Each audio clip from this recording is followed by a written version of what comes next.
all of us so that we can attend this general lecture in a good health. Blessings and greetings, let us always devote ourselves to our Prophet Muhammad Sallallahu Alaihi Wasallam, who brought us from the time of Jahiliyyah heading into the era that is full of inayah. Today's general lecture's topic is research methodology, which will be delivered by our special speaker, Dr. Yuen Onn, as the Deputy Director, Institute of Postgraduate Studies and Research Associate Professor, Faculty of Business and Finance, University Tunku Abdul Rahman, Malaysia, and guided by our Accounting Department lecturer, Mrs. Ayudhya Dian Imasari, BBA, MBA, MSc, as the moderator.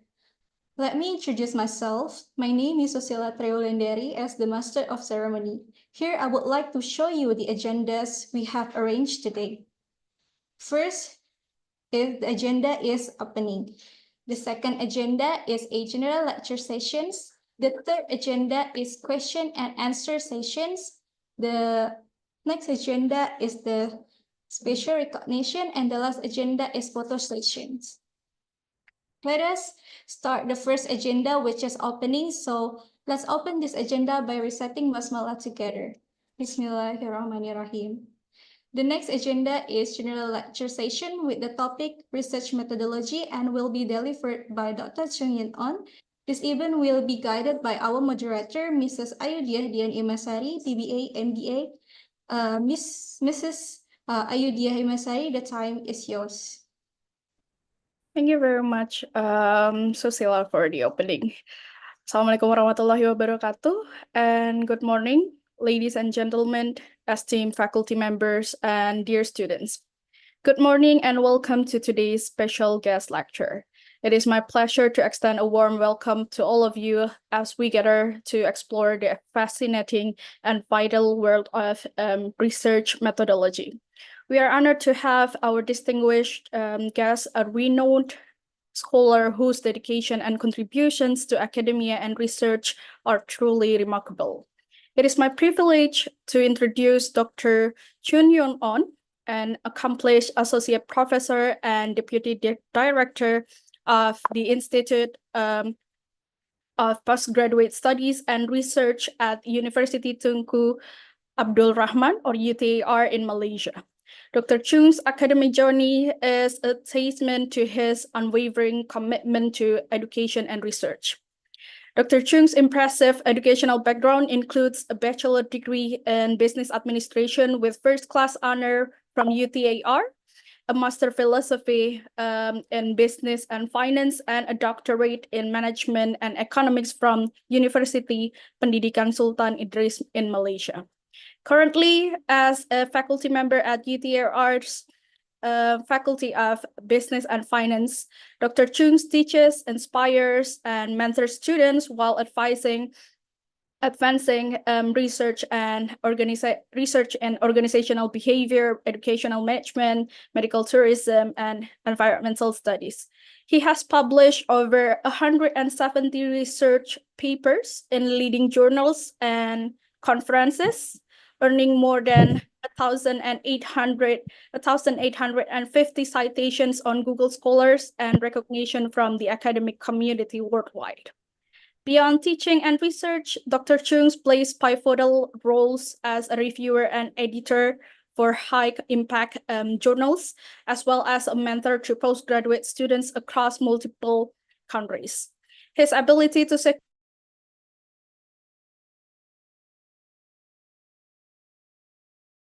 $4.5 million Malaysia underscores his exceptional leadership and grant writing expertise.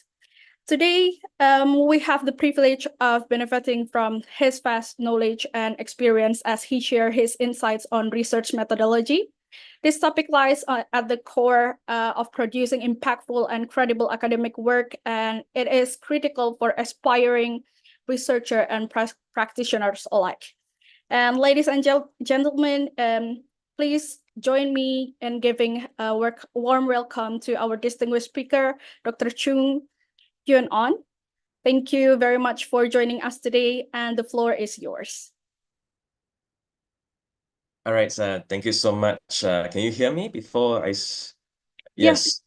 All right, thank you. We can clearly hear you.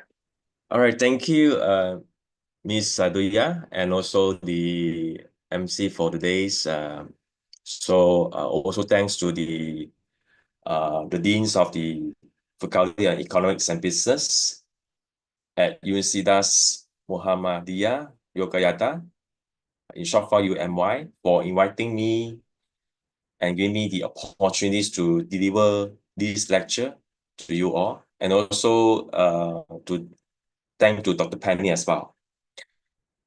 All right, so before that, let me share the slides. I think I need a request permission from your side for me to share the slides. Kindly wait a second, Professor. Can you please allow the Miss Dr. Chung for sharing his screen? Okay, I think Okay. it is available now.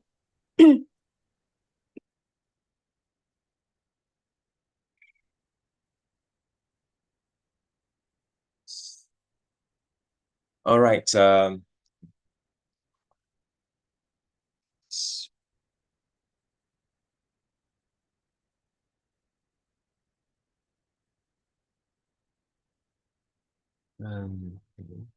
see.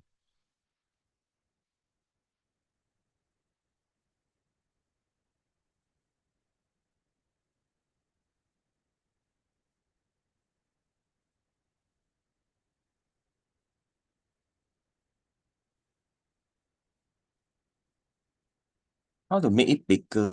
Any ideas?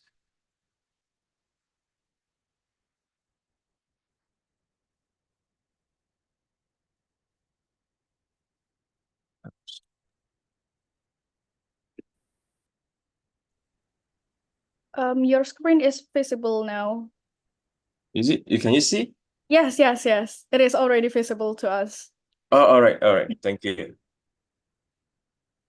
Okay, so thank you so much. I think the moderator, Ms. Adoya, already introduced me in very details. And of course, before that, good morning to all the students from UMY. So I'm not going to go through myself so much because I think the moderator, Ms. Adoya, already briefly explained about myself. So I'm Chung from Utah, Malaysia. Basically, Utah, there are two campuses. One is we call it as a main campus, which are located in Kampar Perak. Another campus situated in Sungalong, which is near to Kuala Lumpur, or it's actually in the area of Selangor. Right, so these are already mentioned by our moderator just now. And these are the past achievement of myself. Right. If you want to understand more, you can actually get the slide from Ms. Aduya, and then you can access to all this link. Then you can actually, if let's say in the future, you would like to have a collaboration or consultancy, or you want me to look into your research papers, you are welcome to do so. So, all right, today's guest lectures, basically, there are three parts, but it depends on the time because I'm given 2 hours. Of course, 2 hours, we reserve about 15 minutes to 20 minutes for Q&A session. So roughly about 1.5 hours for the guest lecture. So there are three parts here. So as you can see, we have the first part, how research is designed, and then what methods are used, and how data are collected. So I'm not sure, I believe everyone here, most of you are actually undergraduate students. You are required to do a research project okay, in your year 3. So, or you are actually a postgrad student where this is very, very relevant to you. Right? So let's proceed to the first part of the today's guest lecture. So the flow over here, as shown here, okay, of course, we'll talk about what is research and business research, and why it is important to conduct research, what is scientific method, okay, and then I will talk about the scientific method process, and then how to design a research, understand your research topics, the nature of your studies, types of data, types of variables, and types of measurement skills. So, and the last but not least, which is the response techniques. So we go through all these in this very first part of the guest lecture. All right. Our very first question here is, what is research? So research, what is difference between research and business research? Of course, there are some differences. So research is actually the intellectual application of the investigations of matters. It plays a role in our life, actually, our daily life. We make decisions in our everyday life. Either it is a small or big decisions. So a repetitive decision or rare decision. So we encounter problems from time to time. It can be a family problems, financial problems, health problems, work problems, etc. So when you face these problems, you will try to find a solution to solve or minimize the problems. Even though it is repetitive problems, sometimes it is also difficult for us to make a decision. So for instance, your laptop is not functioning well. What is your next course of action? What is your concern when your laptop is spoiled? So of course, you need to decide whether your objective of solving this problem is either send the laptop for repair or buy a new laptop. So what do you want to achieve or change? So then you will start to brainstorm, what can you do? You may need to think carefully. If you send the laptop for repair, you may need to see whether you need the laptop urgently for other purpose like work. Then you may consider buying a new laptop, which is faster. Okay, so all these are our daily life decision-making kind of things. So how we define research here is it can be defined as an organized, systematic inquiry or investigation which provides information for solving a problem or finding answers to a complex issue. Whereas for business research, it is application of a scientific method in searching for the truth about business phenomena. Okay, actually, business research cover a wide range of phenomena. So for managers, the purpose of research is to provide knowledge regarding the organization, the market, the economy, or another area of uncertainty. Right? So the major differences is business research is focusing on the research that related to business phenomenon, and it should follow a process which normally known as scientific method process. Okay, which shown here, there are 5 things where includes idea, theory, development, problem definition, searching for the collecting information, analyzing data, communicating the findings and their implication to your clients. Right? So why it is so important to conduct research? So there are several reasons why it is so important, especially the business research is necessary and even crucial for organization. As mentioned earlier, it provides a mechanism to gather data of information, understand the issue at hand, and derive the logical solution that can mitigate the problems. We cannot simply make a decision which involve company resources and company with limited resources. So we need to make a wise decision and utilize the resources wisely. So therefore, There are several reasons. The first one is to investigate an idea or invent new things. So for R&D team, they normally look for new ideas, like smartphone. Okay, before you launch a smartphone, new version of phone, you need to look for new ideas. How to get the new ideas? Through feedback. What can you do to the new versions of the phone? A consumer survey is required to be conducted. Next is look into an issue. So you have to identify a problem, you face an issue, but you are not sure what problem trigger this issue. Then you solve the problems and make argument in relation to what others have discovered and evidence. So always when it comes to research, we don't look into the issues only, but we also want to try to close the gap, which is they want to look at the theoretical contributions of your studies, how your findings contribute to the existing knowledge or existing literature, right? So, as mentioned just now, scientific methods. So many of us may ask a question, what is scientific methods? So all research, whether a basic or applied, you must adopt scientific methods. So scientific method is the way researchers go about using knowledge and evidence to reach objective conclusions about the real world. So one thing good for adopting this scientific method is you make a conclusion based on the facts instead of using your own intuition. So if you are proposing solution to your boss will ask you, any fact to support, any data to support your solution or not? So definitely your boss want figure, want data. Okay, you cannot say that because of your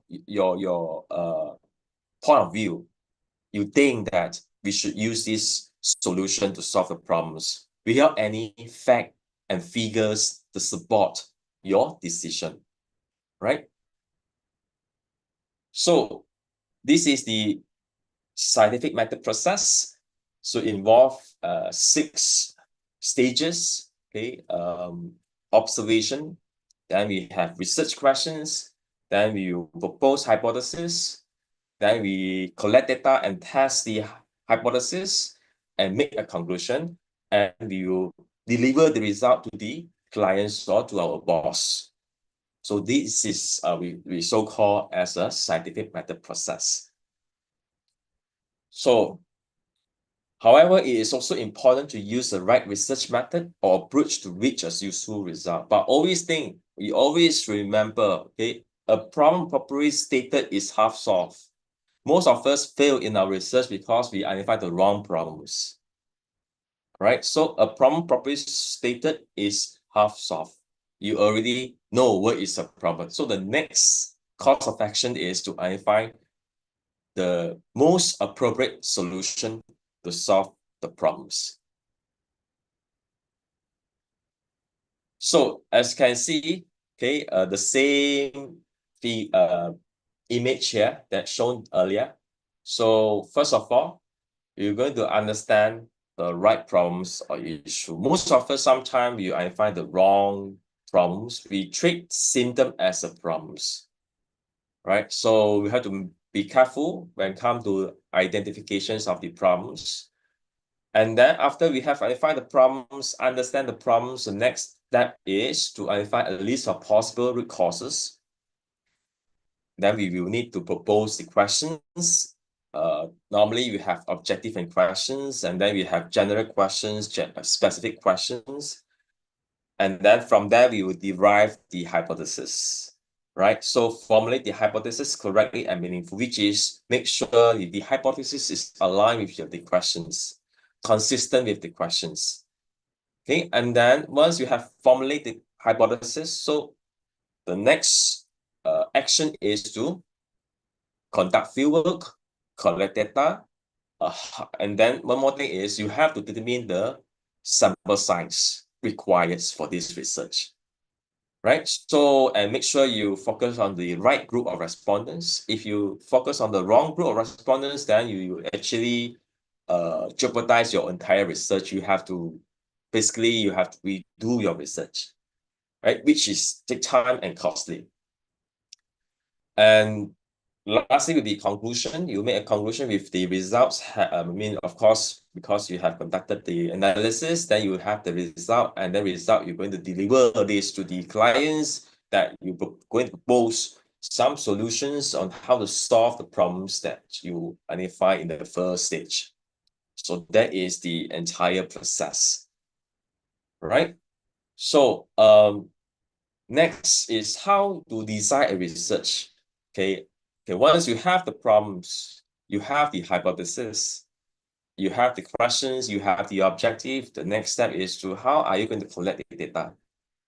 So the methodology is important. Okay, is to determine your success. Okay, whether you're able to solve the problem is depends how you carry out your research through the right methods, right? So from here, how to design research? So a research design is the detailed outline for the gathering and analysis of data and information based on the research questions and objectives. So as you can see here, there are many elements of research designs shown here. Okay, so we have this purpose. You have to determine whether it is exploratory, descriptive, or you are testing the relationships, which we call as a cause and effect relationship. And then you talk about the data collection method, and then data analysis method. Okay, what technique you're going to use to test the hypothesis, right? And then time dimension, whether you have sufficient time to conduct the research or not. So if you have, well, sometimes it also depends on whether you have sufficient time or not. Okay, we have different type of approach. We have longitudinal study, we have cross-sectional studies. If you are limited time, if you have limited time, then you should use cross-sectional studies. If you have more time, then I will suggest you to use longitudinal study, which is more impactful, right? And then you have data analysis methods. Okay, I think it's same repeated like 2 times. Study setting, okay, whether it's qualitative or quantitative approach. And then you need to talk about how I'm going to construct the questionnaires. Then when you want to construct a questionnaire, you need to think about the measurement, right? What are the measurements they use to measure the variables? Variables here we are referring to the independent variable, dependent, moderator, mediator. Okay, and lastly is about the quality and quantity. So all these are very important elements that you need to decide which one is you think is more appropriate for your study or fit to your studies. So next is to understand your research topic and nature of the studies. There are two types: applied research and basic research. I'm not so sure how many of you come across these two types of research. So as I said, sometimes, most of the times, we use applied research, okay, where it's more straightforward, okay. So, of course, when you look in this part, there are several things you need to look into it, okay. Apply and basic. Later, I will go through in detail. And next thing, as I say, just some type of business research, whether it's exploratory, descriptive, and causal, and then quality or quantitative study. And then we also talk about the research strategies, whether you are using experiment, survey-based, paper survey-based, or online survey, observation, interview, all these are strategies, type of data collection methods. And time dimension, whether you have enough time to conduct the study or not. If not, then we suggest you to use cross-sectional studies, right? So let's come to the first one, which is applied research or basic research, right? So basic research, as you can see here, there are differences here, okay? So sometimes we call it as a pure research as well. I mean, when I talk about basic research, sometimes we call it as a pure research or fundamental research, right? So it's normally has its primary objective of the advancement of knowledge and the theoretical understanding of the relations among the variables. So normally the issues is very general, okay, that can be applied to all the industry, all the business in general. So the knowledge here can be applied to a wider setting normally. It can be relevant to wider scope. So that's why we call it as a basic research. Okay, and it is conducted without a specific decision in mind that usually does not address the needs of a specific organization. Right? So as you can see here, it attempts to expand the limit of knowledge in general. Normally, when you use basic research, we trying to contribute to the existing knowledge. It's trying to expand the theory. It's trying to develop a theory. So that is more on basic research, right? It's not aimed at solving a pragmatic problems, curiosity driven. So you are designed to better understand some business related phenomena and does not necessarily result in an invention or a solution to a practical problem. So whereas for applied research, it is conducted to address a specific business decision for a specific firm or organization or industry. So the key words here is relatively specific. Just now, the basic research is more general. You are not intended to address a specific problems for a specific firm or organization. That is a basic research. But for this, you try to solve a specific problems for a specific company or industry. So your job is to find solution or understand a problem faced by the organization. So it is desire to know in order to use the knowledge, acquire, okay, has specific commercial objective, products, procedures, services. Okay, this new knowledge normally is required from basic research can be applied to a specific commercial objective. So most of times, basic research comes first. Then only we will expand the study and use applied research for further research. So basic first, then only apply, right? So now move on to the types of business research. There are three, okay, as mentioned just now, exploratory, descriptive, and causal research, right? So first of all, the exploratory. So exploratory research is normally conducted to clarify ambiguous situation, unclear situation, or discover ideas that may be potential for business opportunities. So it also clarify the thoughts or opinions about the research problems or to provide insight on how to do more conclusive research. So normally for exploratory research, if you are using basic research, most of the time you're going to adopt exploratory business research, right? Because as I say, you have a very unclear ideas. You have very unclear, ambiguous situation. In this case, you need to conduct a basic research. So you're going to ask why it happened. What are the solutions? How it happened? So you have no idea about the problems. So that's why you are basically you are required to use this type of research to find out the problems, right? So next is descriptive research. Okay, descriptive. And before the exploratory, normally you have to use qualitative data to answer the questions objective. So you need to conduct interview, focus group discussion to find out the problems, right? So now you move on to the next one, descriptive research. Okay, descriptive research describes the characteristics of objects, people, groups, organizations, or environments. So normally it addresses the questions, the 5W1H questions, who, what, when, where, why, and how questions.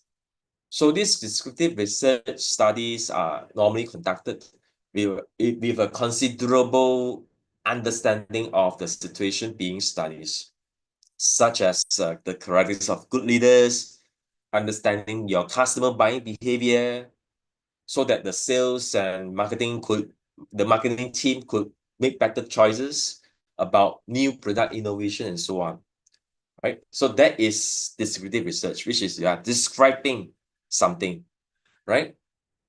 And we move on to the next one, which is causal, which is the most common research where we normally do, which is we call as in other words is cause and effect relationship, right?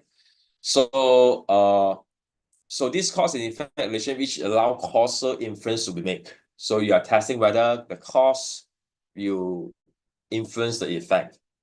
Okay. So normally the cause we are referring to independent variable. Okay, and then the effect are referring to dependent variable. So independent variable influence the dependent variable. So cause and effect relationship.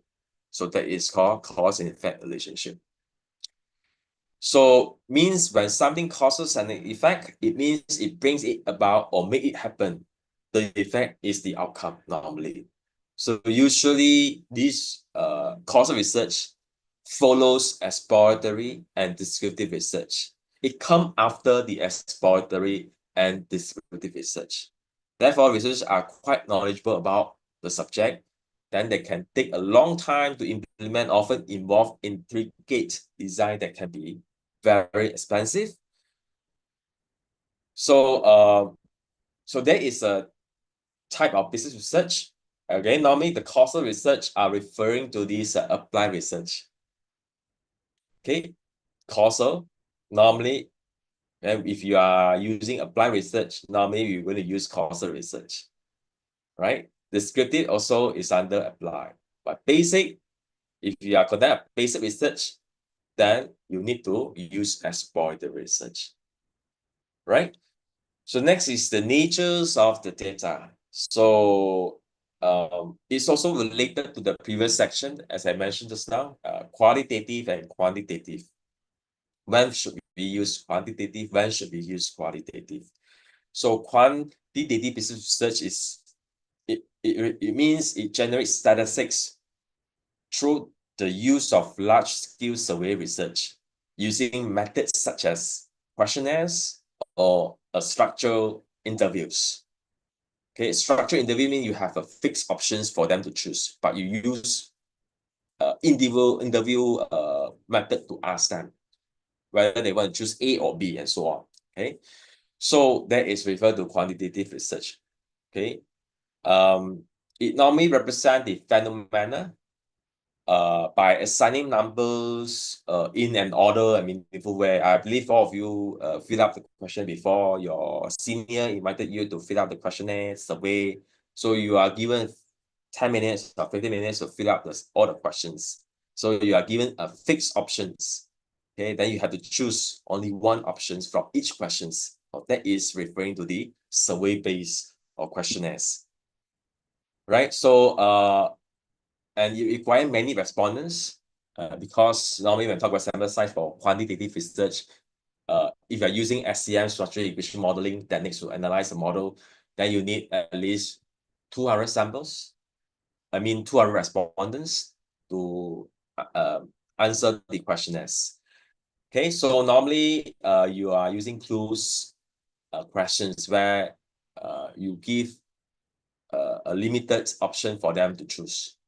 Right? For qualitative, where you are trying to explore ideas, you're going to, as I said, if you are the ideas is new, the problem is unclear, so you have to you need to use qualitative research to ask the key person about what are the potential problems, what are the potential factors cause a problem happen, and so on. So normally qualitative studies, the data are in word form instead of numerical. Okay, so you need to transcribe the data using certain software, qualitative software, and mainly expressed in words. And then normally it requires few respondents, which is about 10, 20, or maximum go up to 50. And normally we go for data saturation.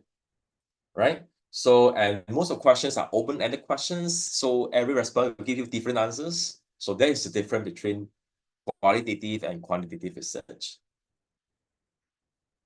Right, so time dimension. So as I mentioned, that when you want to initiate research, you need to look into this as well, whether you have sufficient time to conduct the research or not. So do you how much time you have in order for you to achieve the research objective? Whether you have 1 month, maybe you only have 3 months or 6 months. Like I know if you are undergraduate students, you are required to do a project. You are given 6 months to do the project or 9 months to do the project. So you have limited time. So you need to choose which one is the most appropriate methods or studies that you should consider for your this final year project or research project. So if you only less than 1 year, I would suggest you to use cross-sectional study because it is requires shorter time. If you are using longer study, you may need longer time where you need to conduct a few times of data collection in different time. Right? So that is the challenging part of using longitudinal studies.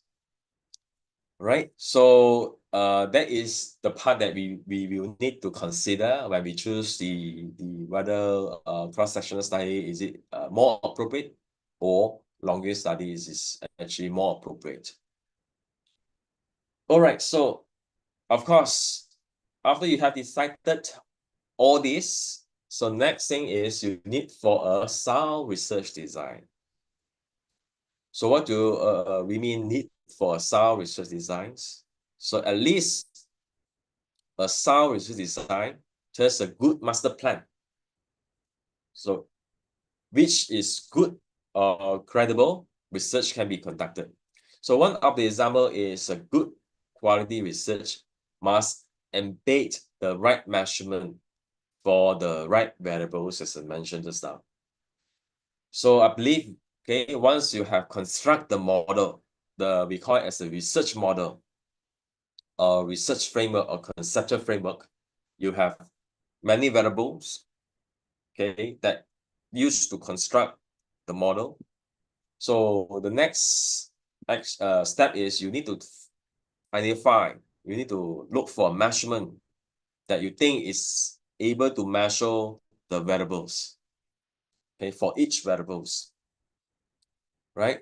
So sometimes we use the wrong measurement, then you will jeopardize your entire research, right? So measuring something intentionally is known as validity, okay, as I mentioned here.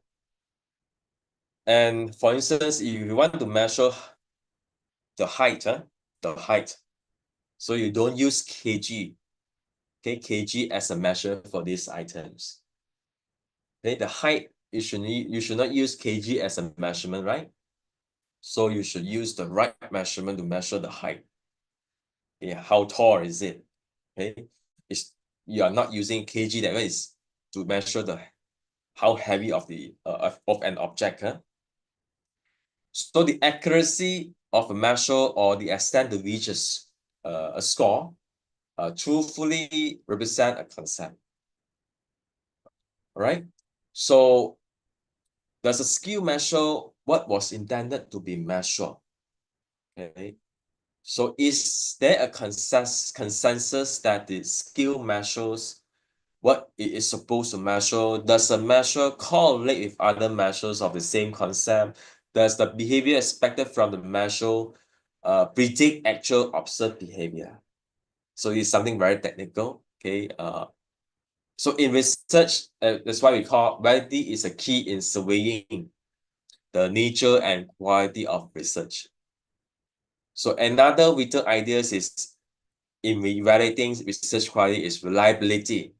Okay, you try to get a consistent result from the respondents. So normally we're going to conduct pilot study, right? Pilot study, we require 30 respondents to fill out the questionnaires, and then we test the reliability of the measurement. So the reliability of measure it means which it is without bias and hence ensure consistent measurement across time, which we call stability, and across various items in the instrument. Normally call it as an internal consistency. We call it as a Krombacher alpha, right? So this is the general consistency of a measurement of variables, right? As you can see this picture, okay, from here we know that these are the responses from the respondents given by respondents. So you see all these responses, you are not answering what you are supposed to measure.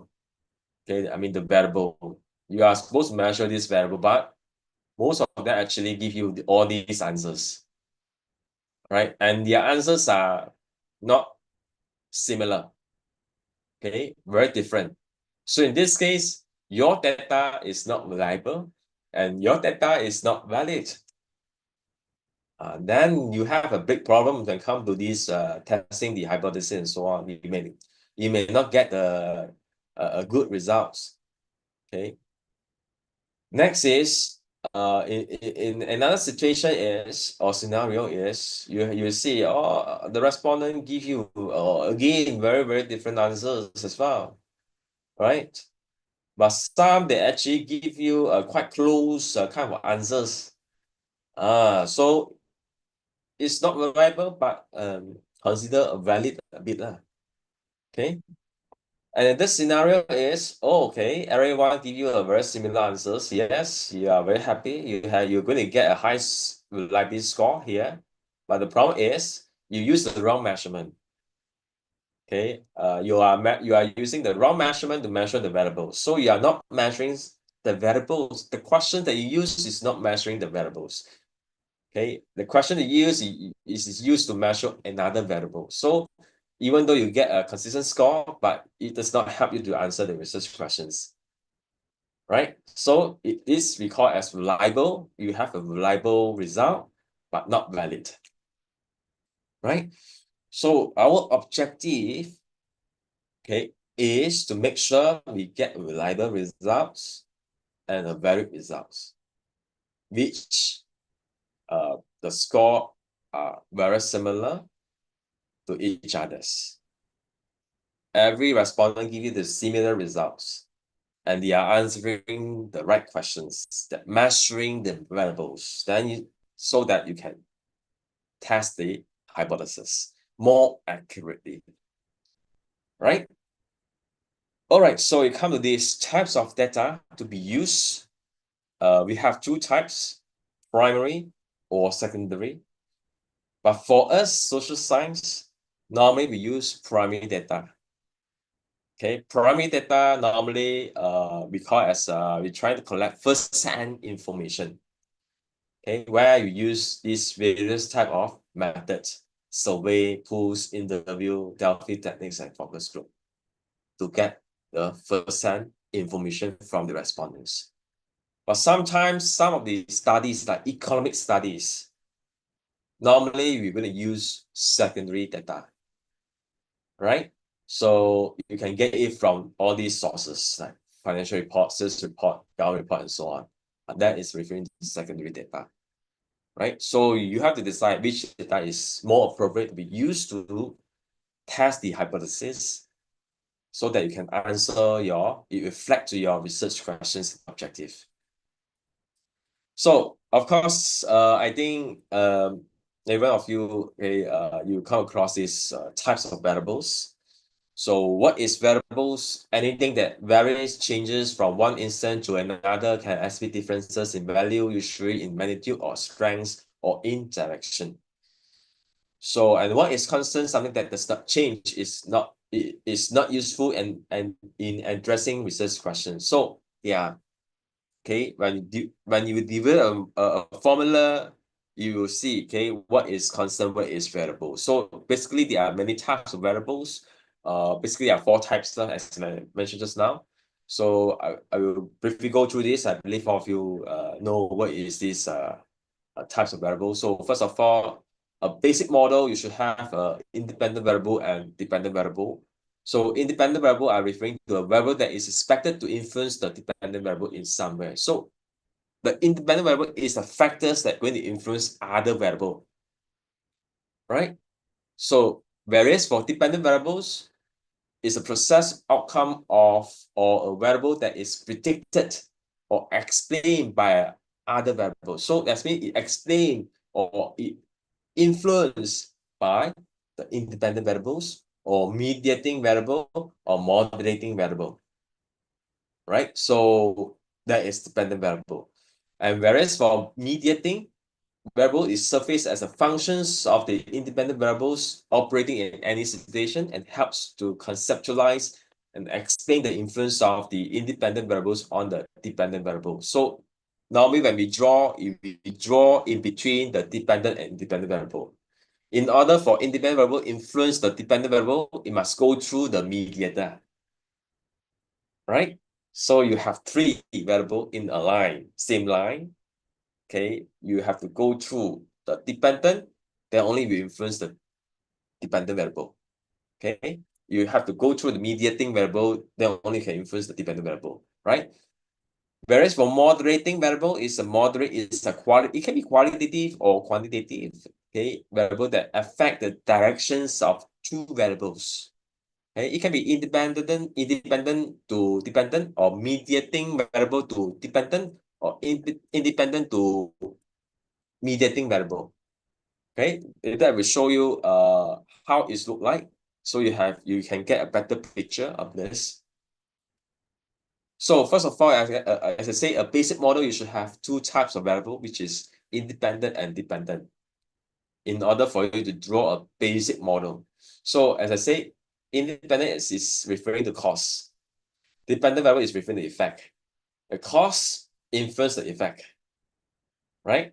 So so that's why in order for you to have a model, you must have at least one independent variable and one dependent variable, right? So for examples, okay, over here, it is very simple model which only consists of two types of variable, which is independent and dependent. So the city performance are referring to the outcomes, which is the dependent variable. So it affected by these four independent variables: training, management commitment, communication and feedback, and employee involvement. Right? So this is a very basic model. Okay. Let me probably give you another example. Okay, this is more complicated. So we have all the four types of variables. So the surface acting is your independent variable. Psychological distress is the dependent variable. Okay, so this is the cause, this is the effect. So it influences the direction. And researchers, they also argue that in order for surface acting to influence psychological distress, it must go through emotional dissonance.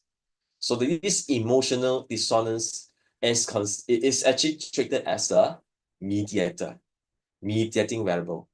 So in order for these surface acting influences psychological distress, must go through the ED, right?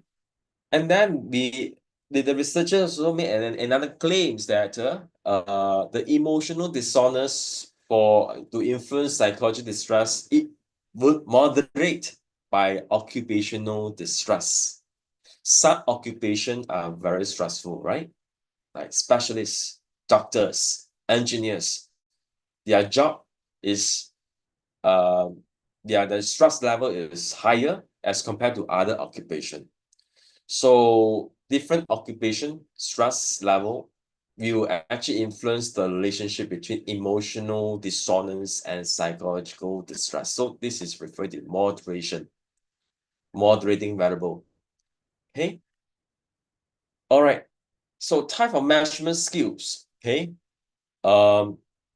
When we conceptualize a model by incorporated a set of variables, okay, we have four variables here. We need to look for a suitable instrument. I mean, the questions, instruments here is the questions or items that use to measure these variables. Okay, choose the right measurement skill to measure the adopted instrument. Measurement skill is referring to 5-point Likert scale, 7-point Likert scale, 9-point Likert scale, that is referring to measurement scale. So that here we have two parts. You need to look for a suitable instrument, which is the tool, the questions, the items to measure the variable, and you need to use the right measurement skill to measure these questions. Either 5-point, 7-point, and 9-point skill, right? So there are many versions of the measurement skills here that can be adopted and adapted to measure the variables. So for instance, service quality, I think most of you know what is the service quality, right? Service quality skill, there are more than 10 versions of measurements items. So you need to choose the right measurement item, which you think best suit to your study context, right? Right, so we go to the example of research instrument is that, for instance, so this is the questions. This is the variables: perceived severity, perceived vulnerability, perceived efficacy. All these are variable. So you have this variable, but you need a measurement instrument to measure these variables. So you need to get you need to search. You need to download relevant articles and look for measurement tools, look instruments that you think it is actually fit to your studies. So these are the instruments that I think is actually that fit to the studies and able to measure the variables. So I have 5 questions for persist severity, 5 items for persist vulnerability, and 6 items for persist efficacy. Right? So these are the measurement instrument. Right? So the next thing is, I say, once you have this instrument, you need to look for the right skill to measure this instrument. Either it's a 5-point, 7-point, or 9 points like Likert scale. Okay, so what is measurement skill? It is a device providing a range of values that correspond to different characteristics or amount of characteristics as in observing a concept. Means when you fill out the questionnaire, if I'm using 5-point Likert scale, you will see 1 is referring to strongly disagree, 5 is referring to strongly agree. So you will choose 1 to 5, only one option, 1 to 5. Okay, so that's why we assign a value to describe the answers. So it's a tool or mechanism by which individuals are distinguished as to how they differ from one another on the variables of interest to our studies. So here we have 4 levels of measurements: nominal, ordinal, interval, and ratio. So you have to understand the differences among these 4 before you choose the right measurement skill to measure the instruments that you use for the studies. Okay, so what is the differences? Okay, let me go through quickly. So there are 4 types of skills, as mentioned. Here we have nominal, ordinal, interval, and ratio. So what is nominal? Okay, what is nominal is it represent the most and elementary levels of measurement. Okay, normally a nominal skill is assign a value to an object just for identification or classifications purposes, like male and female. Okay, I can't compare male and female. I just want to indicate whether they are male or female. So that is within the nominal questions, right? So next is ordinal. So ordinal, you can rank it, you can compare. Okay, just now nominal, you cannot compare like male and female, any group. All these you cannot compare. You just want to categorize them in the different group. All right, for ordinal, yes, you can compare. Okay, so we call have nominal properties, but they also allow things to be arranged based on how much of some concept they possess. So in other words, an ordinal skill is a ranking skill. It does not tell you, but however, it does not tell you the value of the interval or how much the differences between the two objects and so on, right? So that is ordinal. For instance, income group, okay, income group or age group. So if you choose the age group between 20 to 30, and then your friend choose the age group of 30 to 40. So I know that your friend is older than you. However, I have no idea the differences how much difference in terms of age between these two persons. That is referred the ordinal. So the next level is we call as interval. So this interval is better than nominal and ordinal scale. Okay, it has both the nominal and ordinal properties, but they also capture information about differences in quantities of a concept. So interval, one of the example is the Likert scale, 5-point Likert scale. Okay, so that is referring to the interval. We know the difference. Let's say your friend choose 1, strongly disagree, and you yourself choose 5, strongly agree. So the difference is difference is 4, 5 minus 1, 4. Okay, so you know the difference, right? So that is referred to interval. Or temperature. And for these intervals, the number here, there's no true meanings here. There's no true meaning. We use some number to represent the answers, to represent the options. Okay, the number is meaningless here for interval. For instance, I use 1 to represent strongly disagree. Doesn't mean that 1 is referring to strong disagree. I just used the number to represent the answers. So that is referring to interval scale. Ratio scale is even better. Okay, where it tell you the differences, how much different, and it also tell you the exact value, the real value. The number here is it provide a meaningful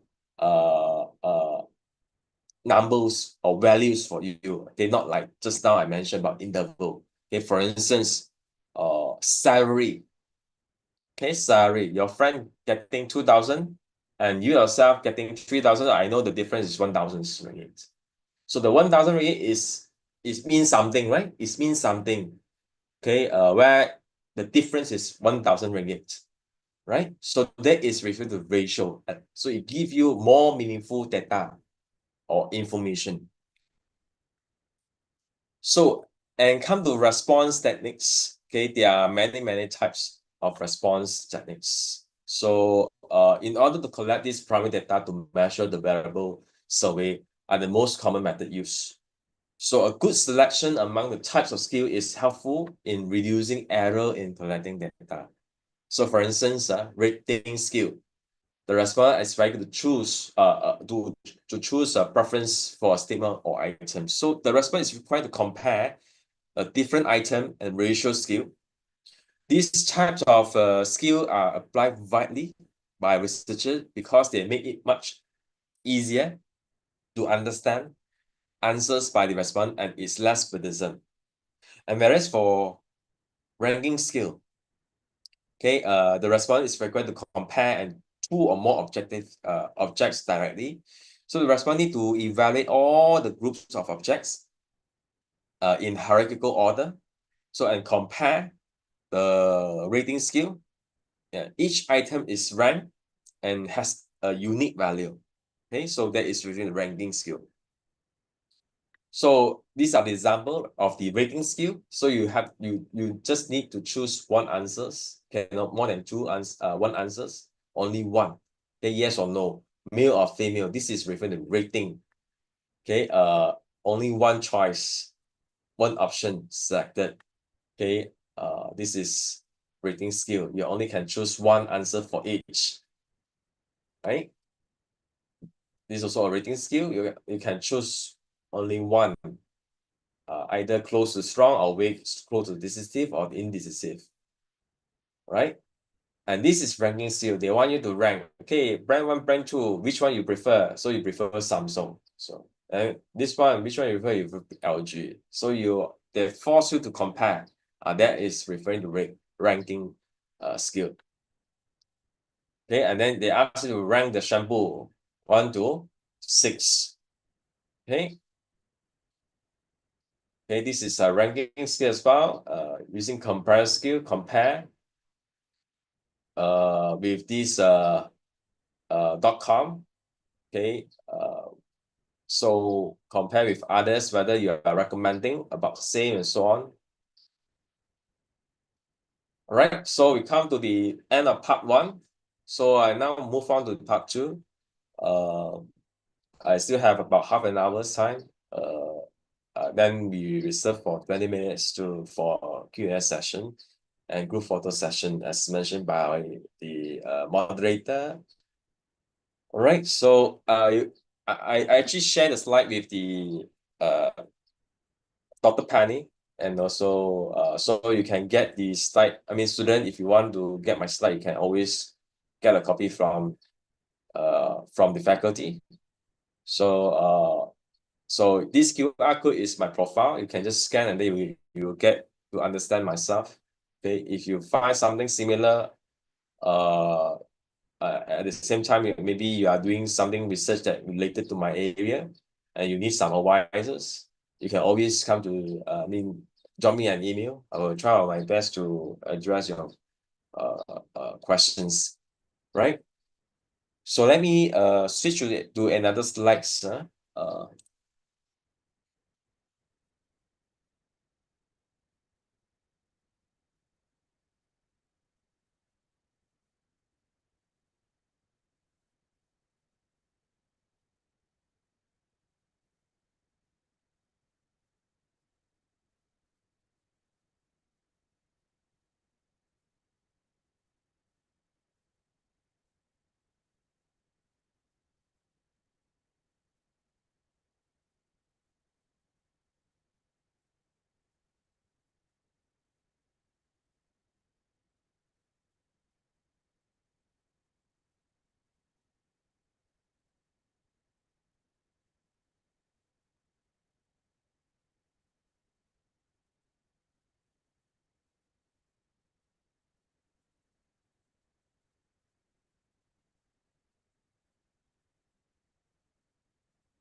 All right. Can you see the slides from your side? Yes, doctor, it is visible. Yes. All right, thank you. All right, so we move on to the next part. We have another part. If let's say we have running out of time, I will actually, as I said, you can actually always refer to the slides. If you have any question, you can refer to me. So part 2, what methods are used? Okay. Hold on. All right, so in this part, I will talk about all these important things, which is the types of data collection methods, how do you research instrument, how to test the reliability and validity of the measurement items, pre-testing and pilot testing, analysis methods, and software to be used, right? So type of data is very straightforward. As I said, there are 2 types, secondary sources and primary sources. So you need to choose which type of data should be used to test the hypothesis. So if you are using primary source, there are many choices for you to choose. Of course, you have to choose the most appropriate one. If let's say you are using exploratory research, then you should use qualitative, or you should use interview, focus group, methods to conduct the studies. If you are using adopting this causal research, then you will need to use questionnaires to collect the data. Okay, so all this depends on the approach or type of business research that you use in your studies, right? So it's also important for us to select the right data collection method. So these are the things that you're going to ask yourself. You must choose the right type of data collection methods. Before choosing it, you need to understand the nature of study. As I mentioned just now, there are 3 types of studies, which is exploratory. Explanatory is referring to causal research, cause and effect. And then we have descriptive research. So you need to understand whether your study are more on exploratory or explanatory or descriptive. Then only you will decide whether you should use primary data or secondary data. Okay, and then if you want to go for secondary data, one thing you need to take note is whether the data that you have, whether is it valid or not. Okay, so you need to check the validity of the data, right? And then for primary data, you also need to collect. Okay, how are you going to collect the data? How many sample you should collect in order for you to test a model? Okay, and then next is you have to consider whether your study are more on qualitative and quantitative. How much time do you have? As well as I say, if you have more time, then you should use longitudinal study. If you have lesser time, then you should use cross-sectional studies. And who is your target respondent? This is very important, so that you actually focus on the right group of respondents to collect the data. Right, so here we have several types of data collection methods. Here for quantitative, we have face-to-face, online, phone, mail. Of course, phone, mail are now no longer popular. Last time, 1980s, 1990s is very popular, using phone to conduct survey. But now we are more on online and face-to-face. Of course, nowadays a lot of scams, so online also a bit difficult for us to collect data. So for qualitative, we have different methods as well, like for online forums, groups discussion, online group discussion, web survey chat, online communities, in-depth interviews. So of course, there are pros and cons of using different methods. Like if let's say you are using the survey method or question methods, so these are the advantages, which is less expensive, greater anonymity, so you are not going to know who actually answer this questionnaire. Okay, you actually, and then you are not require them to indicate their name, their personal identification, and so on. So you have greater anonymity, and then it's fast. Okay, normally it needs 10 to 15 minutes, and then most respondents, they know how to do it because they just need to fill out the questionnaires. Very simple, straightforward. And then you can focus on greater geographical area. If you're using online survey, you can just need to send the link to your friends, and your friend will have to spread the links to others who stay in different regions and so on, right? So you do not need to travel physically to the location to distribute the questionnaires. And then you have higher generalizability because you have more sample. Okay, when you have greater sample, you have higher generalizability. And then you have normally structured questions is allowed, where you give closed-ended questions. Okay, easier for you to conduct the analysis. And then respondent convenience. So you just pass the questionnaire to them. They can fill out the question anytime. And then once they have filled out the questionnaire, they will return it back to us. So they can fill out the questionnaire at their convenient time. Okay. And then you can replicate the ability, replicate the study, replicate the survey. You can reuse survey for other studies. So that's referred to replicate ability and reduce bias. You are not going to observe how they respond to the questionnaires.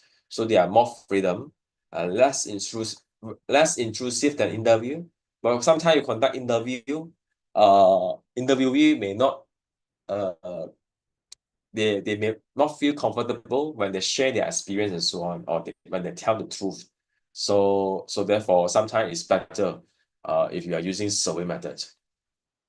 Of course, of course there's for other method like interview also there are some advantages as well. Okay, I'm not saying that interview is not good, but it also provides some advantages. The first one is it allows spontaneous two-way interaction. But like paper survey questionnaire is a one-way communication. Okay, if the respondent have any question, they don't know where to ask, who can respond to them. Okay, but for here, the interviewee, if they don't understand the question, they can ask the interviewer to clarify further.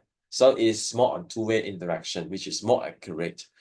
And then you have high participation because normally interview take about at least 1 hour or half an hour. So you have a greater participation between interviewee and interviewer. And that is opportunity for feedback. They can feedback, they can actually feedback to the interviewer, or the interviewer may not understand the answers given by the interviewee.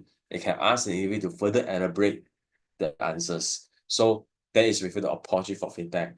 And you can put more questions to the interviewee to understand more. And the length of interview normally, as I say, it take about 30 minutes, 1 hour. If you are conducting in-depth interview, it may take maybe 1.5 hours or 2 hours. So it also able to ensure they complete the questionnaire. They answer all the questions, okay? Because you can monitor by yourself. Okay, you have to make sure that within 1 hour, you have to ask all the questions. But sometimes paper survey, you likely will receive incomplete questionnaire. Incomplete questionnaire where the respondents they may not answer all the questions. Then they return back the questionnaire to you. So then this set of questionnaire can be used for your data analysis later on, right? And then as said, you can broke and visual aids, show the product, show something to them so that they can better understand your questions, then they can answer your questions better. Right? Of course, there are disadvantages. Sometimes the individual will influence their responses. Okay, and it is very costly as well, and also timely because you need to make appointment with the interviewee. You need to rent a venue. All these are involved costs, and then you need to cover the mileage, the traveling expenses of the interviewee. You may need to cover their lunch, their meal, and so on. All these are costs. Okay, and then lack of anonymity. For sure, the interviewer will know who are you, right? So that is another disadvantages. And then sampling problems. Normally sampling it's difficult for us to get people to involve in this interview session. You can ask yourself, if someone invite you to attend an interview, the interview take for 1 hour, will you actually participate into this interview session? You will think twice. And sometimes it's difficult for them to take leave just to attend your interview session, right? So of course, then we'll talk about the questionnaire administration methods. How are we going to distribute the questionnaires? So there are different ways to collect the data. The first one is use poster, send questionnaire to the respondent by post. But of course, this one not so popular nowadays. But it also very costly because you need to buy stamp, you need to pay for it to send this post to the interview, the respondents. So you are not talking about 100 respondents, you're talking about thousands of respondents. So you need a lot of cost, you need a lot of paper, you need a lot of effort in preparing this post and send it to all these potential respondents. And then you have online. This is the easiest way where we always use this, now very popular. But one of the advantages of using online survey is low response rate, right? So the response normally is less than 10%. Okay, so because nowadays there are a lot of survey.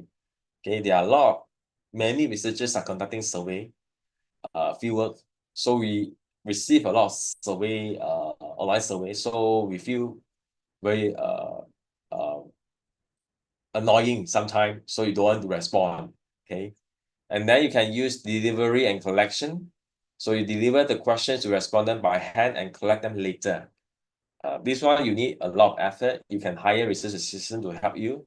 So you need to travel all the way to the respondents and premises to distribute questionnaire to them. And then you will need to travel back and to collect the questionnaire from them. So of course, this is more, you will get higher response rate as compared to online survey, but you need a lot of time to do this, right? So next is collective administration. So you need to distribute questionnaires to the captive audiences such as students in classroom. So I believe your lecturers or researchers in UMY, I'm not sure whether your lecturer will do this or not. I did this before where I will travel to the campus I will talk to the lecturers. Can you help me to inform the students before before you start the class? Can you spare 5 to 10 minutes and ask all students to fill up the questionnaire for you? That one is very, very effective, but sometimes you need the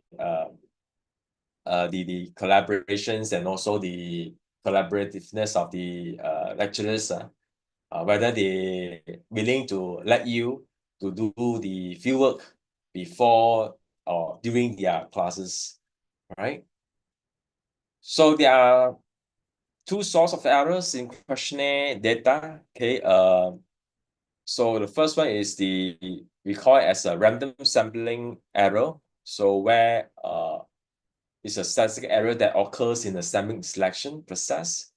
It can be reduced by increasing the sample size. So that's why most of the time I will encourage my students to collect more sample so that it will reduce this so-called random sampling error.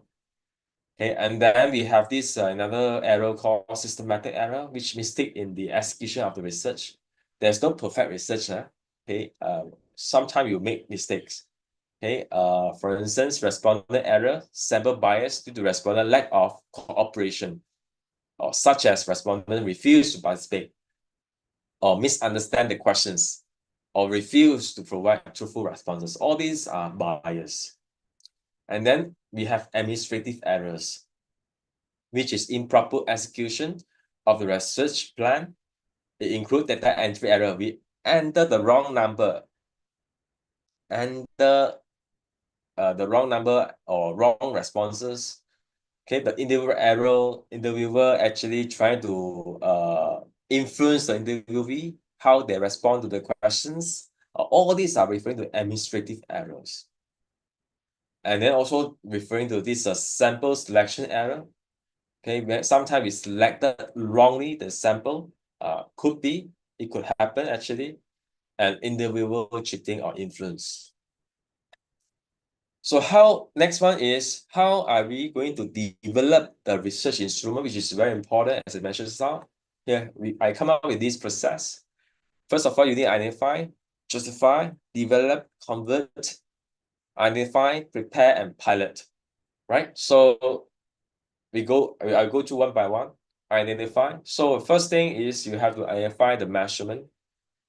Okay, which one is the appropriate measurement to measure the variables. So these are the measurement this measurement I get it from these sources. This measurement I get it from these sources, right? So that is the first step. You need to look for the right measurement.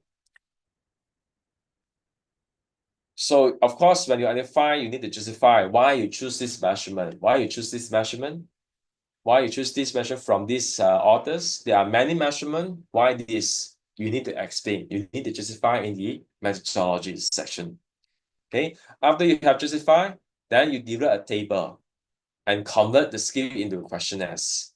Okay. For instance, develop a table like this. Then you input the questions column by column. Okay, and then you indicate the response choices. They are using 5 political skills to measure the questions here. Okay, convert skill into questionnaires.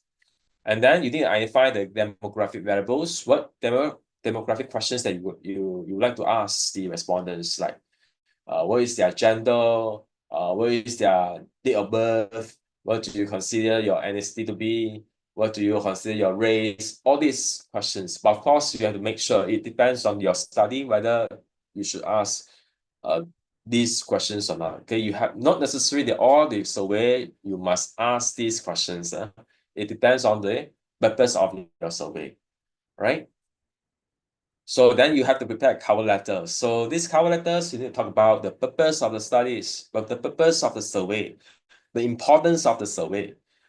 And then you also need to assure them this data that you collected from them will be only used for analysis, research purposes. Okay, you're not going to share it with others, but only for the research purposes. All right. As I say, sometimes it's very difficult for us to get the response from the respondents. Like online survey, normally the response rate is less than 10%. So how am I going to increase the response rate? How am I going to increase the participation from the respondents? So here, there's a list of suggestions for you so that you can have higher response rates. So first of all, you can use advanced notification before you send the questionnaire, before you approach them, before you post a questionnaire to them. You can ask them, inform them that you're going to send them a questionnaire. And then appearance of the questionnaire, make sure it's user-friendly, comfortable. Font size, maybe you can use bigger font size so that people can read easily, and will not get confused and so on. And then using a stamp written envelope, if let's say you use postage, make sure you prepare extra envelopes for them to return the question back to you. You don't expect them to buy another envelope and then, okay, that is very troublesome for the respondents. A personalized letter addressed to a specific person, so they feel appreciated. Then they may fill up the questionnaire for you. And then create interesting questions. Explain the benefit that the respondent, as I said just now, mentioned about the cover letter. You need to talk about the importance of the survey. What are the benefits? Okay, how this survey will actually contribute to the respondents. And then target your respondents via the most suitable communication channel. So nowadays we use WeChat, we use WhatsApp to dispute, or Instagram, or Facebook, all these platforms to share the link survey link to others. And then we can provide incentive. If you have budget, if you have this budget to support your research, you can always provide incentive. We can provide voucher, discount. You can provide gift to the respondents, so to increase the participation from the respondents. Like price draw also possible. And then assurance of confidentiality when taking part in the survey. Don't expect them to indicate their name, their personal identification, so you will not going to review their name. Keep the questionnaire short, straightforward. Of course, sometimes it's very difficult for us to keep the questionnaire short, but make sure it's straightforward questions. Okay, do not use jargon, do not use technical terms where respondent may not understand what you are asking, right? And then follow up with the respondents. Okay, every 1 week, every 2 weeks, follow up with the respondent. Have they actually received the questionnaires? Have they actually responded to the questionnaire, and so on? Of course, lastly is ask nicely when handing out the questionnaires. Okay, so because all these are voluntary basis, you cannot force them to answer the questionnaire, so you have to ask nicely so that they are actually willing to help you to fill up the questionnaire, right? So how to test the reliability and validity of the measurement items? So there are two, as I say, reliability and validity. How can we test this?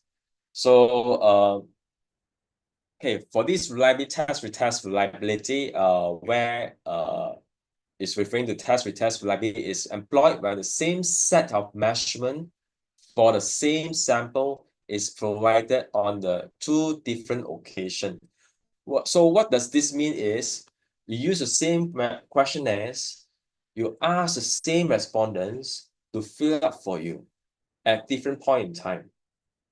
Maybe today you ask the respondent to fill up the questionnaire.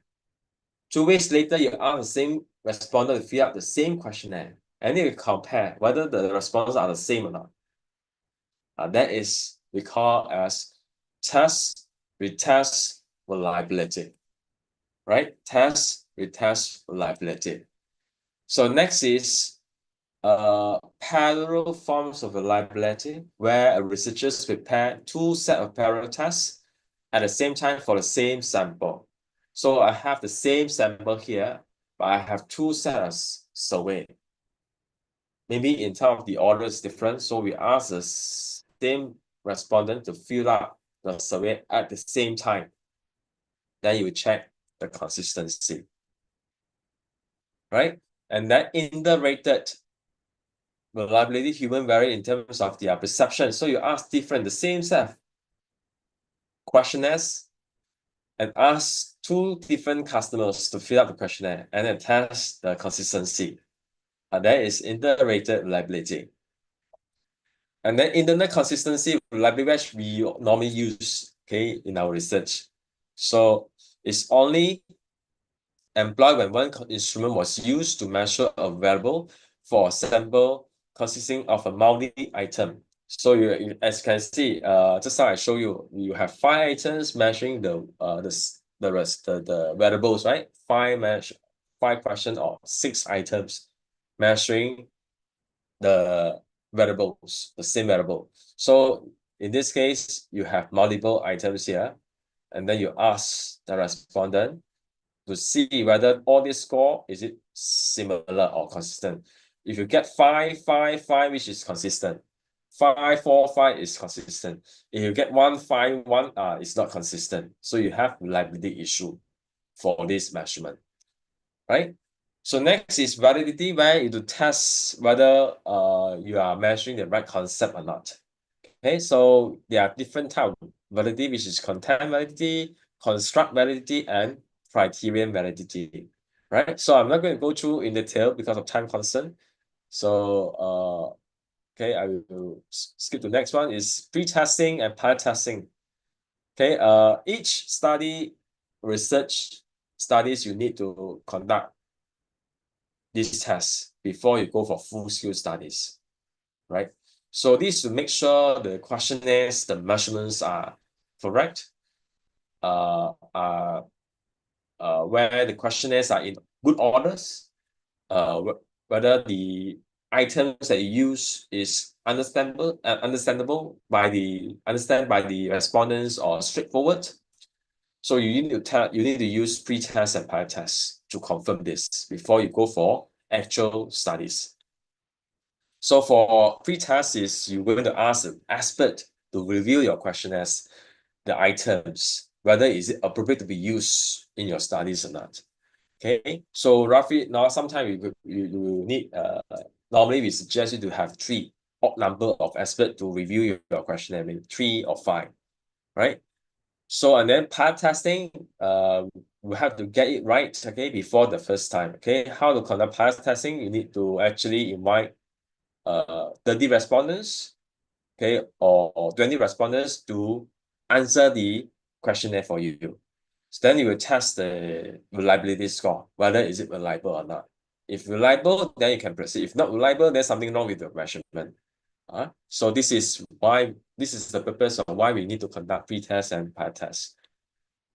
So what is different between pre-test and pilot test? Pre-test is actually invite a approach expert to check the relevancy of questionnaire items, and pilot test is to conduct a smaller scale of the research to check the feedback from respondents. So normally it's 30, 10 to 50 respondents, but normally we use 30 respondents, okay, 30 samples for our pilot test. So just now I did mention about this analysis method, level of measurement, and statistical tests. So these actually can be divided into 2 types, which is metric and non-metric. This is something very technical. I'm not going to go through this. And then this is a test. Okay, it will let you know when should you use Kai-Shirr test, ANOVA, correlation regressions, t-test. So if your measurements are using nominal scale, then you use chi-square test. If your measurements are using interval scale, then you should use let's say both are using interval scale, then you should use correlation or regression. Okay, we are talking about 2 variables here. Okay, if one variable using interval and another variable using interval as well, then you can use either correlation or regression. If one variable using nominal and another variable using interval, then you only have 2 options. Either you use t-test or ANOVA, right? So that is the way how we determine whether we use the right test to test the hypothesis or not, right? So as I said, scale, there are 2, okay, non-metric and metric. So nominal, ordinal, typo, ordinal is not ordinary. And then we have interval ratio under metric. Okay, so as I said, like what is your gender is a nominal scale. We cannot as I said, nominal scale we cannot compare. Okay, we just want to categorize them only. Either they are male or female. So however, we cannot compare, we cannot say that male is better than female or female better than male, right? Same to these questions. You want to categorize them into different departments. You are not going to say that marketing is better than maintenance department is better than finance. There's no such things, right? So you cannot test the difference here. So in order to do, you also cannot rank them. Okay. So and then you don't know the distance between marketing and maintenance, how much distance between these two. Okay, and there's no unit origin. So however, ordinary skill, yes, you can compare, you can rank them. Less than high school college degree, master's degree, doctorate degree. Doctorate degree is higher than master's degree. Master's degree is higher than college degree. So we know we can rank them. Okay. So, but however, you don't know the differences between these two, right? Master's degree, what's the difference between master's degree and doctorate degree? We have no idea. But we know doctorate degree is higher than master's degree, but we don't know how much difference. Right? Same to yes, order, we can rank them. Okay. However, we don't know the distance, how much difference. Okay, unit origin. Okay. However, unit interval skill, yes, it can provide you the differences. Okay. However, there's no unit origin. Let's say you use size, the size of the shoes, size of the shoes 10, you choose 10, your friend choose 12. So you know the difference is 2. But this 2 doesn't mean that it's different. The value of 2 does not provide any meanings to you, but you just know the difference is 2, right? So that's why here, arbitrary origins, there's no unique origins here. Okay, means that the number here is actually, there's no meaning at all. It's just used to represent the size of the shoes. Okay, for instance. Right. So, however, for instance, and one example is like the Likert scale, like you use 5-point Likert scale. The number here, there's no meaning here. The number is actually meaningless. Okay, you just use the number to represent the answers. Like 1 to represent the disagree. 5 is to represent the agree. So you can compare the differences is how much. 1 and 2 is difference is 1.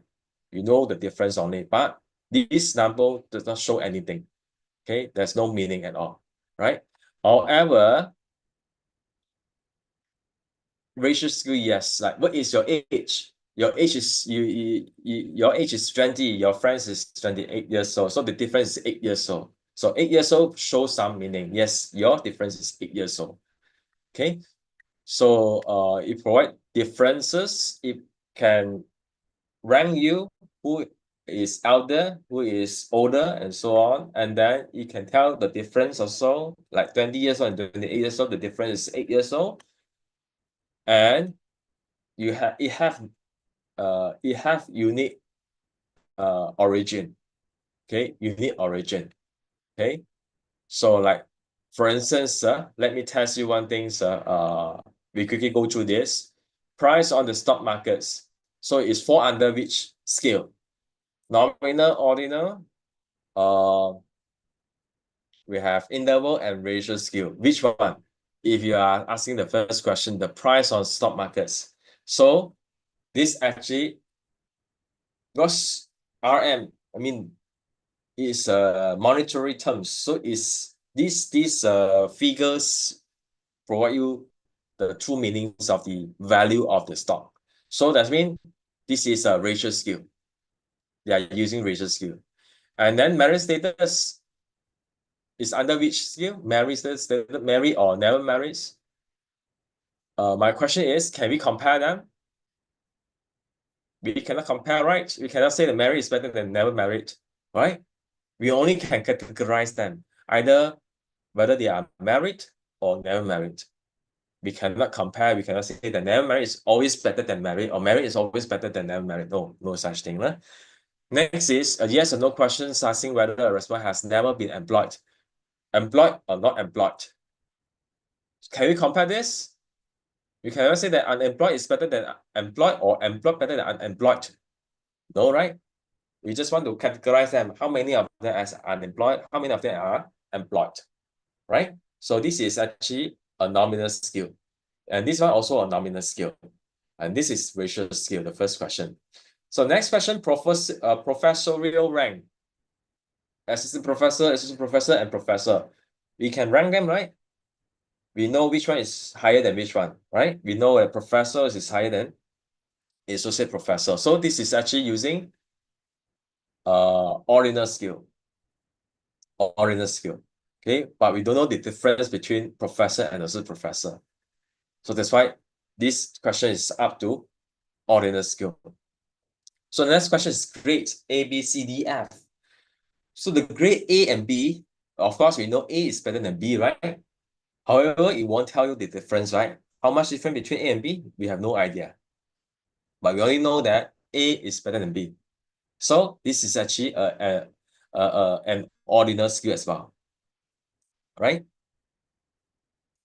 All right, so of course, there are many types of analysis techniques, statistical analysis techniques. So we have these first and second generation techniques. The first generation techniques are referring to cluster analysis, exploratory factors analysis, and so on. And we have second generation techniques, which is SEM. And you will see most of papers now published in the journals, most of them are using SEM, structural equation modeling. Okay, so if you want to test a model, a very complex model, multiple variables, then you have to use SEM. Right, so if you want to test the moderator, you want to test mediator, of course you need to use SEM to test it, right? So there are many software that can be used, right? So we have qualitative software, we have quantitative software. Okay, for qualitative software, we have this NVivo, Atlas, and there are many previous research tests analytical software. And for quantitative, we have a few also, like SLS software, SPSS. I think this is very popular one. Amos also, I think if you are using SEM, normally either you use Amos or PRS, partial discrete structural issue modeling. Okay, so these are the several software that you can use to test the hypothesis or use to analyze the data to test the model, the proposed research model. Right. So, all right. That's all for the part 2. I believe I don't have much time for me to cover part 3. However, I would think that if you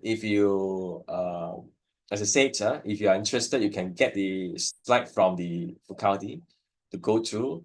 And if you have any questions, you can always let me know. This is my email address, so you can drop me an email. I'm more than willing to respond to your questions.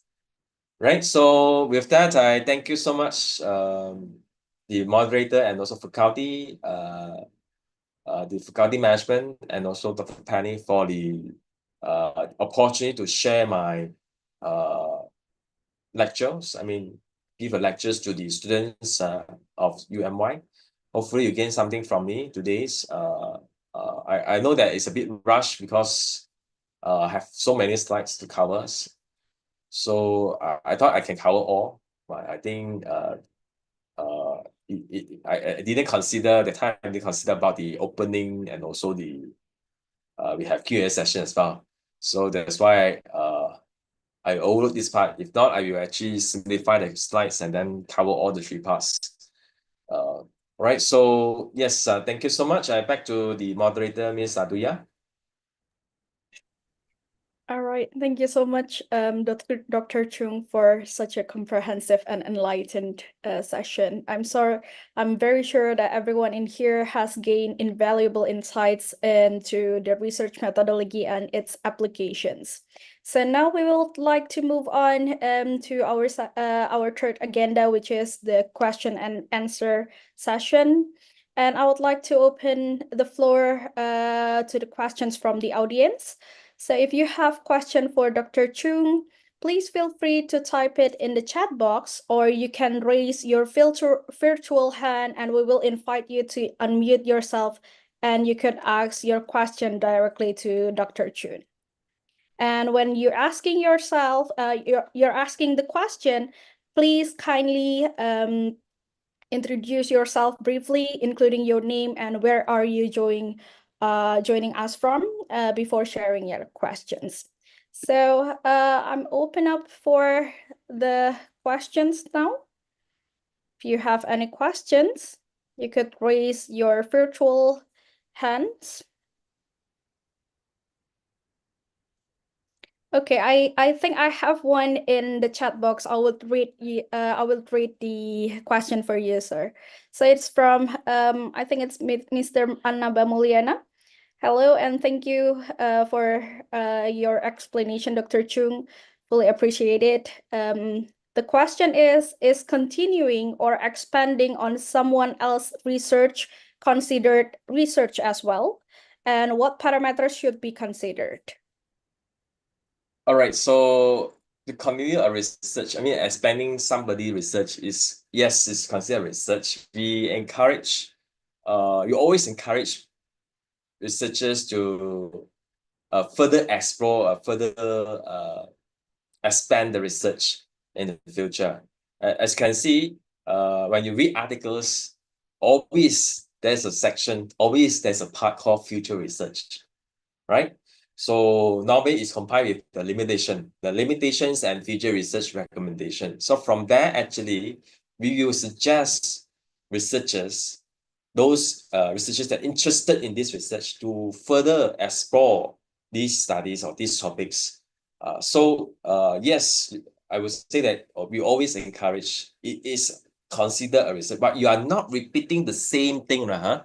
Means that whatever they did last time, I will repeat the same studies, same model, same measurement, same group of students, same respondents, same context. That is something that I won't encourage.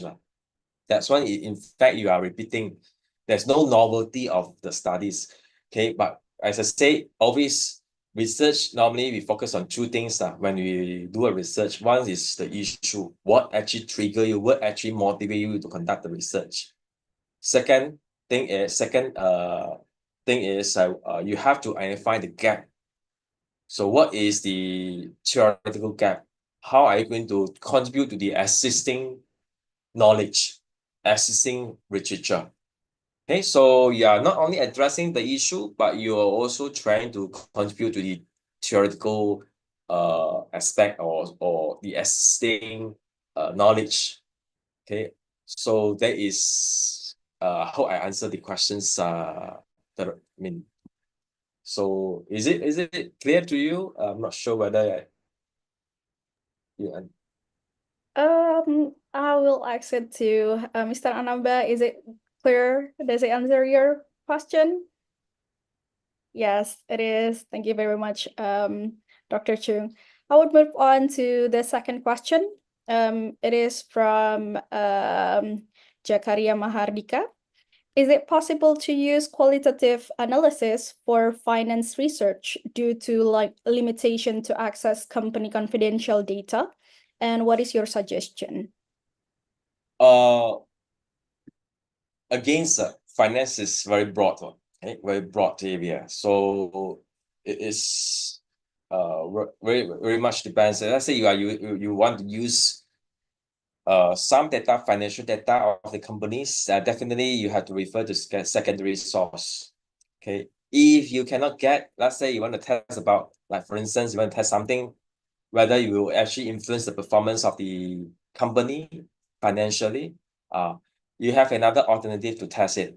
You can actually, for measurement or instrument to measure this variable, instead of looking at the secondary source, like the actual profits of the company or financial situation of the company, where is something very P&C, they most likely they won't share this with you, okay? Because unless some they're willing, some is, let's say you are using this so-called public listed company, definitely you can get their sources through their annual reports. That's not an issue. Okay, I would think that sometimes another thing I think I just now I emphasize on is the validity of the data. the validity of the secondary data. You have to validate whether this data is it actually valid. Okay, but sometimes you have to be very careful because the data that provided by the third party may not accurate, may not valid. So there is risk for you to use secondary data. However, of course, I would say that just as I mentioned, as long as you are focusing on this context like public listed company, or then I don't think you have the difficulty to get the data from these companies. Okay, yeah. So I would think that most of the time you should have alternate plan. Okay, if in case you really cannot get the data, then the next alternative is you can have this instrument to measure, and you can ask the questions to the decision maker of the company. Okay, where you're going to construct the questionnaires, and you ask them to fill up the questionnaire for you. I believe there are instruments that are able to measure these variables like financial performance of the company. So there are many ways to measure this. Either you use actual data, actual figure to measure it, or use the instrument to measure these variables. Yes.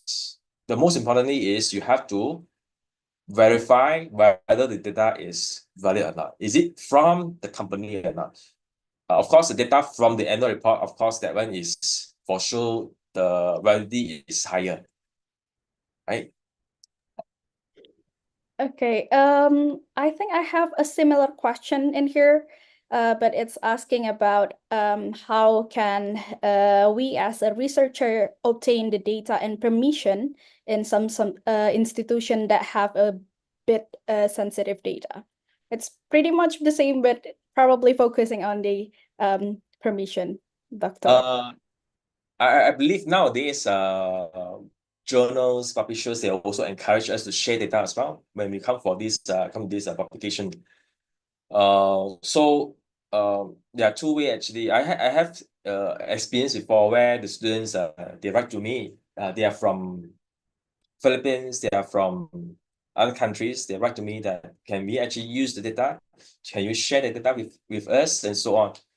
So normally I will provide. It depends on researchers whether they are willing to provide you the data to you or not. Because sometimes they have this kind of agreement, okay, with the respondents where whether they are allowed to share the data with others or not. So yes, you always can write to the authors to ask for the data, okay, but you have to be of course, sometimes they may not willing to share, so that you need to look for alternate plan. Okay, or you can you have to look for a collaborator from the countries, from other institution, so that they can actually help you to collect the primary data instead of relying on the second data, because sometimes second data is a bit dated.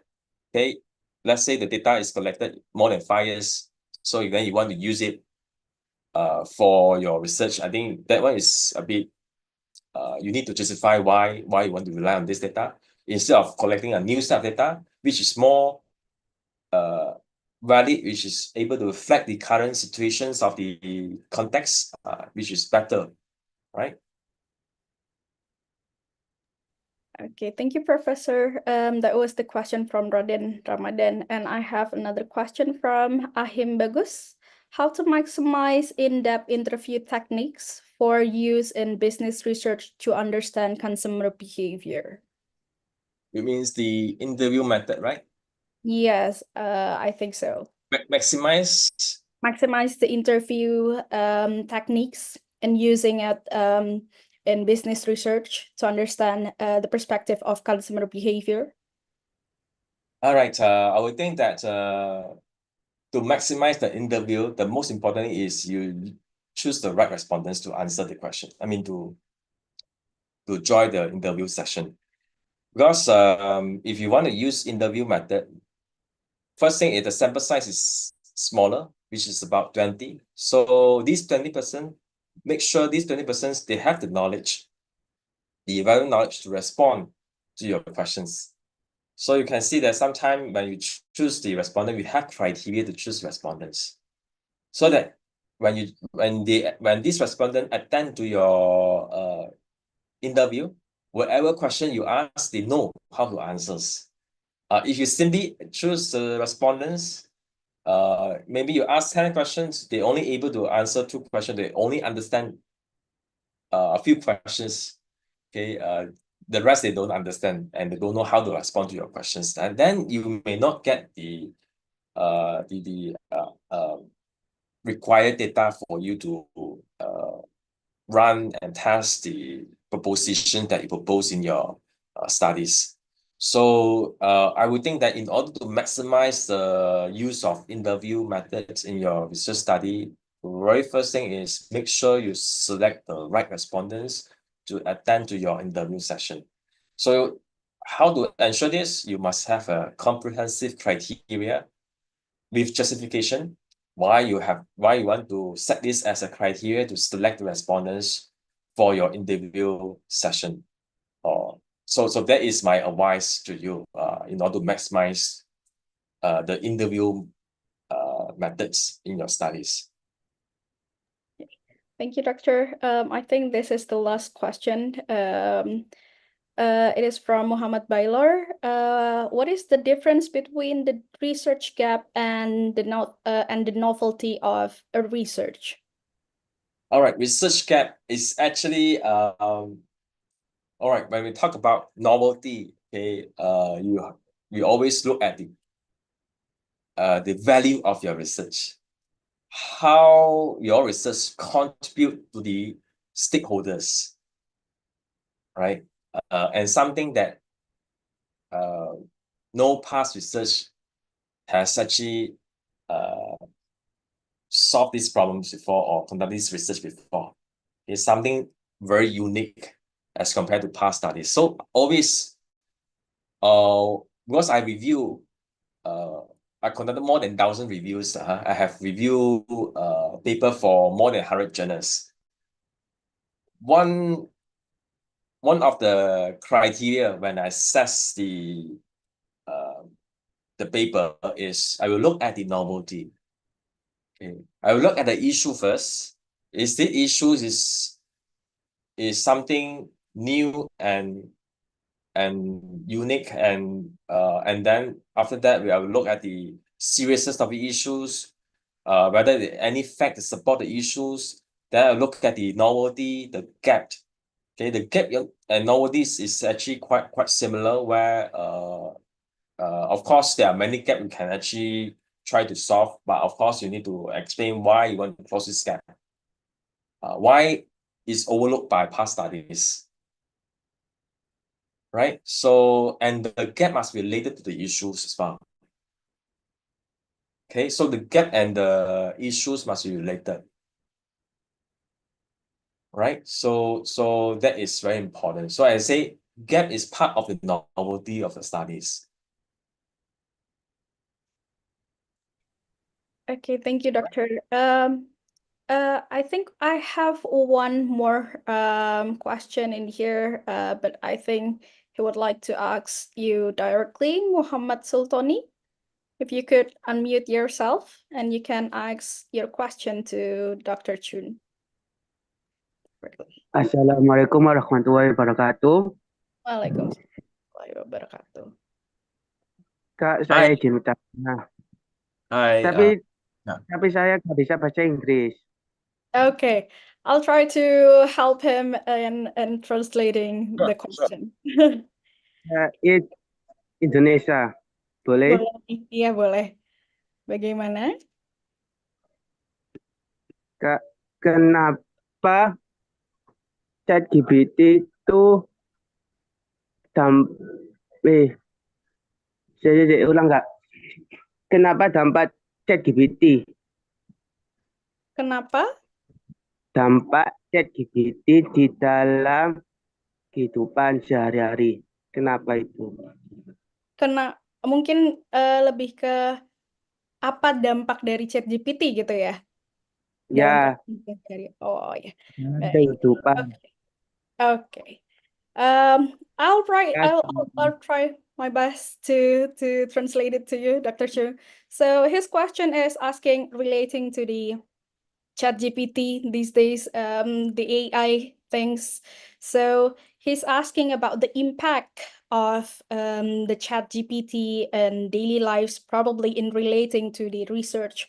Well, we know that ChatGPT has pretty much role important now in giving us and generating a report or even a research and such. What do you think? What is your thought about that, Doctor? All right. Yes. Now we have this problem with this ChatGPT or AI tools to help us to write the research paper. So I believe that yes, I won't actually saying that we should not use ChatGPT. So sometimes yes, we can utilize ChatGPT, but for us to polish the language, polish the grammars, okay, all this I think no harm. But however, we don't use it for to help us to write the research paper. Of course, there are some software to detect whether the research paper is it written by ChatGPT. So, and you can notice that nowadays most of the journals they already included this into their website that they will actually pre-inform before you submit the paper to the system for review. They want them to actually to ensure they don't use the ChatGPT or AI tool to write the research paper for them. I mean, any sections for them. But you can use it to correct the grammars for you, to improve the sentences for you, all this. But don't use it for just to write the passage for you. But of course, I say, it still need human to check the connections among the sections, the introduction, the literature review, and the methodologies and so on. I have actually tested using this ChatGPT. I asked ChatGPT to write a passage, write a literature review for me with citation to support. But when I check the citation, there's no such citation at all. They create their own citation just to bluff you. So there are many possibilities. So when you use this tool, you have to be very smart. So yeah, so this is what I wise but for us as a reviewer, when we read the articles or the papers, we actually know whether this articles is written by ChatGPT or written by you. Because some terms is very unique where we don't use for our daily life conversation or research paper. So again, we always emphasize on academic writing. So ChatGPT, they may not know which terms can we use for research academic writing. So that is what I can advise you. Yes, as I say, we can utilize it just to check your work. All right, I will try my best to translate it in Indonesia. Jadi jawaban dari Dr. Chung adalah terkadang Dr. Chung itu juga mendukung pemakaian dari AI, tapi terkadang juga tidak. Jadi dalam hal meningkatkan tata bahasa, dalam hal meningkatkan struktur bahasa dan lain sebagainya, ChatGPT ini ataupun AI ini bisa digunakan untuk membantu kita agar dapat meningkatkan kualitas dari report ataupun riset itu sendiri, tapi tidak bisa disalahgunakan karena sekarang sudah ada teknologi software yang dapat mendeteksi penggunaan ChatGPT. Jadi Dr. Chung sendiri berdasarkan pengalamannya sudah pernah memakai ChatGPT untuk melakukan sitasi, tapi ternyata sitasi tersebut tidak ada. Jadi dan juga sekarang sudah bisa terlihat perbedaan antara laporan ataupun riset yang dibuat oleh AI ataupun ChatGPT. Kurang lebih seperti itu, Muhammad Sultoni, apakah Kak, sudah? saya izin bertanya lagi, Kak. Oke. Kak, Gitu. ini kalau sudah webinar ini boleh minta PPT-nya, Kak. Oh ya, baik. Untuk PPT nanti akan disampaikan oleh ini ya, adminnya IPEC. Terima kasih, Kak. Iya, sama-sama. Okay, I think that's all for the question and answer session, Doctor. Let us take a moment to express our deepest gratitude to Dr. Yuen Onn for his insightful and throughout-provoking lecture on research methodology. Dr. Yuen, your expertise and wealth of experience have truly illuminated the critical foundations of conducting meaningful and impactful research. And on behalf of the faculty, the students, and everyone present, we extend our heartfelt appreciation to you. And we sincerely hope that this will not be the last time we have the privilege of learning from you.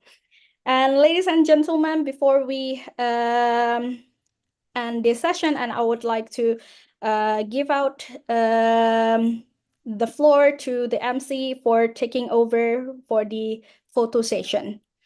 Dr. Chung, we will move on to the photo session first before closing it.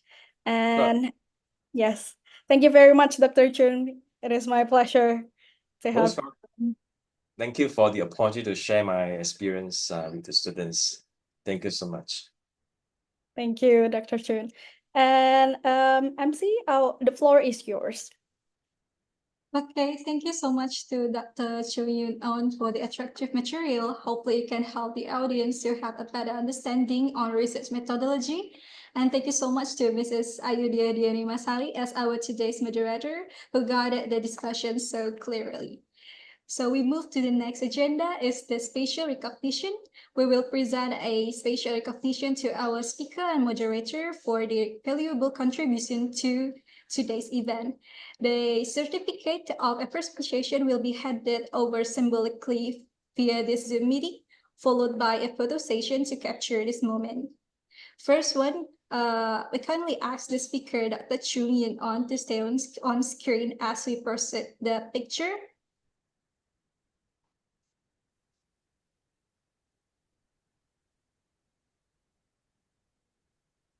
Okay, I will start to count. 1, 2, 3. Okay, thank you so much, Doctor. Next, kindly the moderator, Mrs. Ayudhya Diani Masari, to stay on screen as we proceed to capture. I will start to count. 1, 2, 3. Thank you so much, Mrs. Ayudhya Diani Masari. Now we're turning to the last agenda, which is closing. As the master of ceremony, I do apologize for any mistakes during this event. Finally, I say thank you. But before leaving this event, kindly please everyone to turn on your cameras because we want to take a picture.